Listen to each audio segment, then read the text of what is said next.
I think that one of the impressions was a fella across the street bought a used airplane and he rebuilt it right in his yard.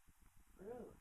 It was a World War One airplane, you know.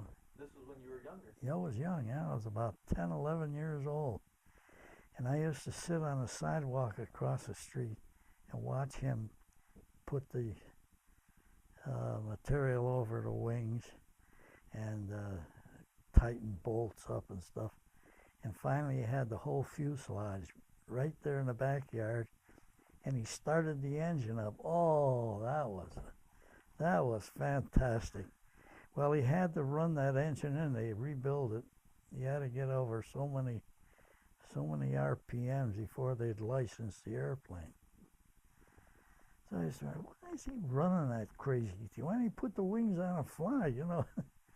So finally the date come where they towed it out of the yard, and of course they didn't have the wings on it. They had them so that they wouldn't get in the way of transporting. And he was a young man, really, boy, he was all gung-ho. Well, he flew that airplane that went into a flat spin, and he couldn't get out, and it killed him. First time he flew it? I'm not sure if it was the first time. I think it was when he was practicing acrobatics. Now, of course, it was obvious that there was a flaw in the dynamics of it. So consequently, I thought, hey, I don't like that idea, going up there and not being able to come down in one piece.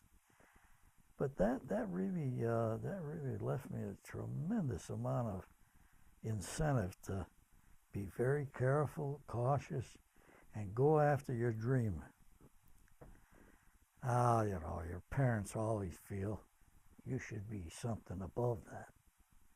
My mother was always telling me, you should be a doctor. Yeah.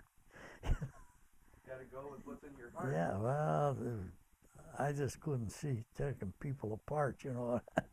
That didn't appeal to me at all.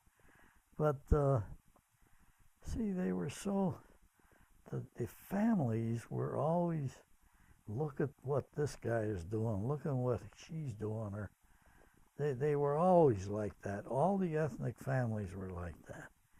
And sometimes, I hate to say this, I thought it was jealousy.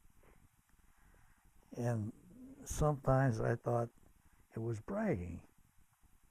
And I'm quite sure that when I used to see my mother driving a Packard, and she was probably one of the women that was driving a car in that age.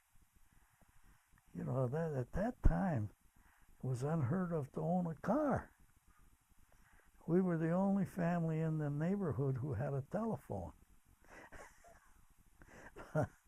But all these examples, I don't know why I thought that way. Honestly, I don't. That were the examples set before me molded my life. Fortunately, I had enough presence of mind to know the importance.